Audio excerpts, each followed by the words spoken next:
Audiolivro Patriarcas e Profetas na linguagem de hoje. Capítulo 5. O primeiro assassino. Caim e Abel, os filhos de Adão, possuíam um caráter totalmente diferente. Abel via justiça e misericórdia na maneira como o Criador tratava com a raça caída e aceitava agradecido a esperança da redenção. Caim, porém, permitiu que sua mente vagueasse pelo mesmo caminho que levou Lúcifer à queda, questionar a justiça e a autoridade divinas. Esses irmãos foram provados para saber se creriam e obedeceriam às ordens de Deus. Compreendiam o sistema de ofertas ordenado por Deus. Estavam cientes de que deviam expressar sua fé no Salvador, a quem as ofertas representavam, e ao mesmo tempo reconhecer a total dependência dele para o perdão. Sem derramamento de sangue, não poderia haver remissão de pecado. Eles deveriam demonstrar sua fé no sangue de Cristo, como a expiação prometida, oferecendo o primogênito do rebanho em sacrifício. Os dois irmãos construíram seus altares de modo semelhante, e cada um trouxe uma oferta. Abel apresentou um sacrifício escolhendo sua oferta no rebanho. O Senhor aceitou com agrado Abel e sua oferta. Gênesis 4, versículo 4. Desceu fogo do céu e consumiu o sacrifício. Mas Caim, desrespeitando a ordem direta do Senhor, apresentou apenas uma oferta dos frutos da terra. Não houve sinal algum do céu para mostrar que ela havia sido aceita. Abel implorou ao irmão que se aproximasse de Deus de acordo com a ordem divina, mas seus apelos tornaram Caim ainda mais determinado a seguir a própria vontade. Por ser mais velho, desprezou o conselho de seu irmão. Caim se apresentou diante de Deus com ressentimento em seu coração. Sua oferta não expressava nenhuma tristeza pelo pecado, pois seria um reconhecimento de fraqueza da sua parte seguir exatamente o plano indicado por Deus, confiando sua salvação completamente à expiação que seria feita por um Salvador prometido. Iria se apresentar diante dele com os méritos de si mesmo. Não levaria o cordeiro nem misturaria seu sangue com a oferta, mas apresentaria seus frutos, produtos do seu trabalho, como um favor feito a Deus. Caim obedeceu ao construir o altar, obedeceu ao levar um sacrifício, mas prestou apenas uma obediência parcial. A essência, o relacionamento da necessidade de um redentor, foi excluída. Tanto Caim como Abel eram pecadores, e ambos reconheceram a supremacia de Deus quanto à reverência e à adoração. Externamente, a aparência de sua religião era a mesma até certo ponto, mas, a não ser por isso, a diferença era grande. Diferença entre Caim e Abel. Pela fé, Abel ofereceu a Deus um sacrifício superior ao de Caim. Hebreus 11, versículo 4. Abel viu a si mesmo como um pecador e enxergou tanto o pecado como sua penalidade, a morte, separando-o de Deus. Ele trouxe o cordeiro imolado, reconhecendo assim as reivindicações da lei que foi transgredida. Por meio do sangue derramado, ele olhou para Cristo morrendo na cruz. Confiando na expiação que ali seria feita, ele teve a certeza de que estava justificado e de que o Criador havia aceitado sua oferta. Caim teve a mesma oportunidade de aceitar essas verdades. Deus não escolheu um irmão para ser aceito e outro rejeitado. Abel escolheu a fé e a obediência. Caim, a incredulidade e a desobediência. Caim e Abel representam as duas classes que existirão até o fim da história da Terra. Uma se beneficia do sacrifício que foi estabelecido para a salvação do pecador. A outra confia nos próprios méritos. Aqueles que não sentem a necessidade do sangue de Cristo, que se sentem seguros da aprovação de Deus por suas obras, estão cometendo o mesmo erro de Caim. Quase toda religião falsa está baseada no mesmo princípio, o homem pode confiar nos próprios esforços para obter a salvação. Alguns alegam que a raça humana pode não apenas se aperfeiçoar, mas se elevar e se regenerar por si mesma. Da mesma forma que Caim julgava estar seguro do favor divino, apresentando uma oferta em que faltava o sangue do sacrifício, assim também fazem aqueles que esperam elevar a humanidade ao padrão divino, independentemente da expiação feita por Jesus. A história de Caim nos mostra que a humanidade não tem a tendência de olhar para cima, para o que é divino, mas para as coisas de baixo, que são satânicas. Cristo é a nossa única esperança. Ver Atos 4, versículo 12. A fé verdadeira será revelada por meio da obediência a todos os mandamentos de Deus. Desde os dias de Adão até o presente, o grande conflito tem sido com relação à obediência à lei de Deus. Em todas as épocas existiram aqueles que se achavam no direito de obter o favor de Deus, mesmo quando deixavam de obedecer a algumas de suas ordens. Entretanto, foi pelas obras que a fé foi aperfeiçoada, e sem as obras de obediência, a fé está morta. Tiago 2, versículos 22 e 17. Aquele que professa conhecer a Deus, mas não obedece aos seus mandamentos, é mentiroso, e a verdade não está nele. 1 João 2, versículo 4.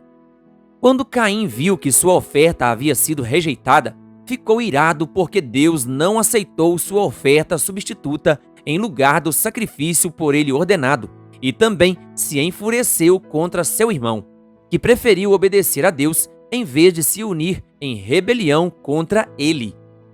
Deus não deixou Caim entregue a si mesmo, mas se dispôs a conversar com ele, que se mostrou tão insensato. Por que você está furioso? Por que se transtornou o seu rosto? Se você fizer o bem, não será aceito? Mas se não o fizer, saiba que o pecado o ameaça à porta. Gênesis 4, versículos 6 e 7. Se ele confiasse nos méritos do Salvador prometido e obedecesse às ordens de Deus, desfrutaria o favor de Deus.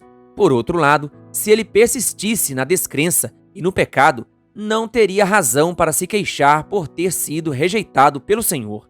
Em vez de reconhecer seu pecado, Caim continuou a reclamar da injustiça de Deus e a nutrir inveja e rancor contra Abel. Com mansidão, embora de maneira firme, Abel defendeu a justiça e a bondade de Deus.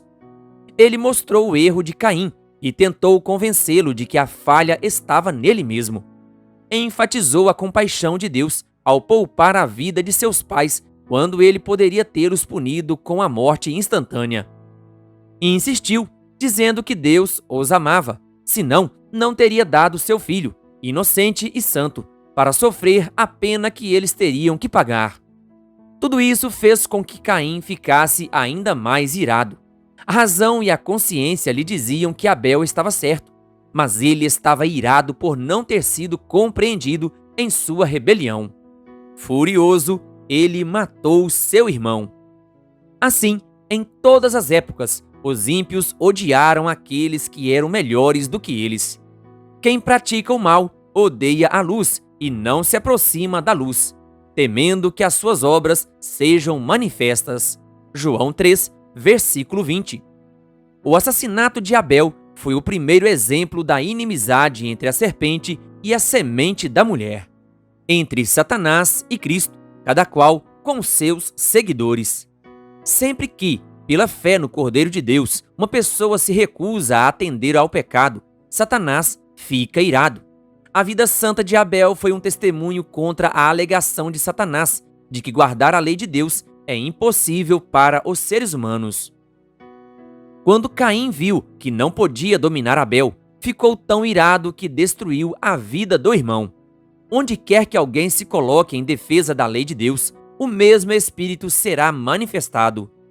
Apesar disso, todo mártir que morreu por Jesus morreu como um vencedor. Ver Apocalipse 12, versículos 9 e 11. Caim, o assassino, logo foi chamado para responder por seu crime. Então, o Senhor perguntou a Caim: Onde está seu irmão Abel? Respondeu ele: Não sei. Sou eu o responsável por meu irmão? Gênesis 4, versículo 9. Ele recorreu à falsidade para esconder sua culpa.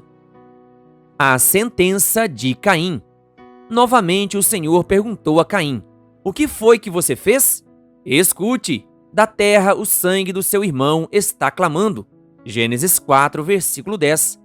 Caim teve tempo suficiente para refletir.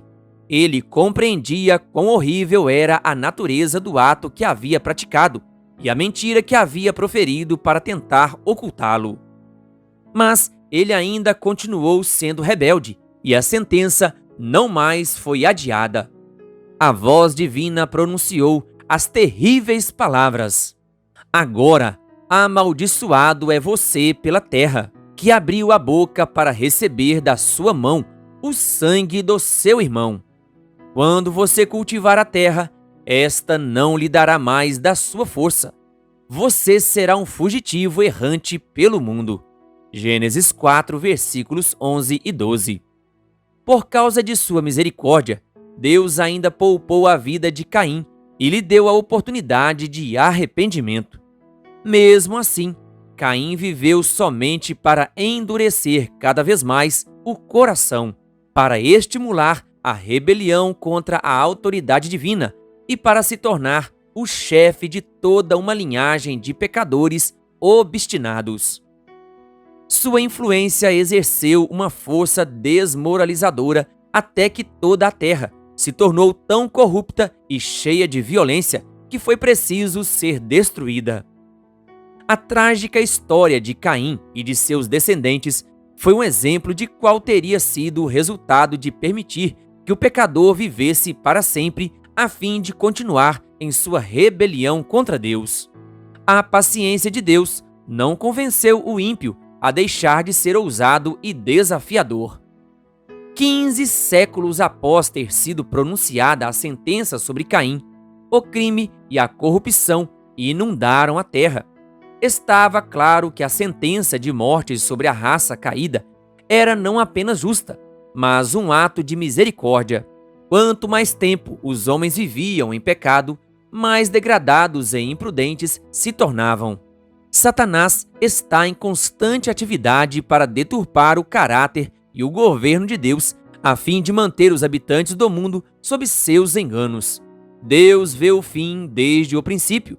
Seus planos foram abrangentes e de longo alcance, não somente para pôr um fim à rebelião, mas demonstrar a natureza dessa rebelião para todo o universo, reafirmando amplamente a sua sabedoria e justiça na maneira de lidar com o mal. Os habitantes de outros mundos observavam com profundo interesse a condição existente na Terra antes do dilúvio. Eles viram os resultados da forma de governo que Lúcifer tinha tentado estabelecer no céu, colocando de lado a lei de Deus. Os pensamentos do coração humano eram somente maus, continuamente. Gênesis 6, versículo 5. E em conflito com os princípios divinos da pureza, da paz e do amor. Esse foi um exemplo da terrível depravação resultante da astúcia de Satanás. Pelos fatos revelados no desenrolar do grande conflito, Deus tem a simpatia de todo o universo, enquanto, passo a passo, o seu grande plano avança para o cumprimento final na completa destruição da rebelião. Ficará constatado que todos aqueles que rejeitaram os preceitos divinos estavam do lado de Satanás na luta contra Cristo. Quando o príncipe deste mundo for julgado e todos os que se uniram a ele participarem de sua sorte, o universo inteiro exclamará: Justos e verdadeiros são os teus caminhos, ó Rei das Nações. Apocalipse 15, versículo 3. Querido ouvinte, que a graça e a paz de Jesus estejam com você. Se inscreva em nosso canal e ative o sininho das notificações, canal O Bom da Bíblia, compartilhando a Palavra de Deus.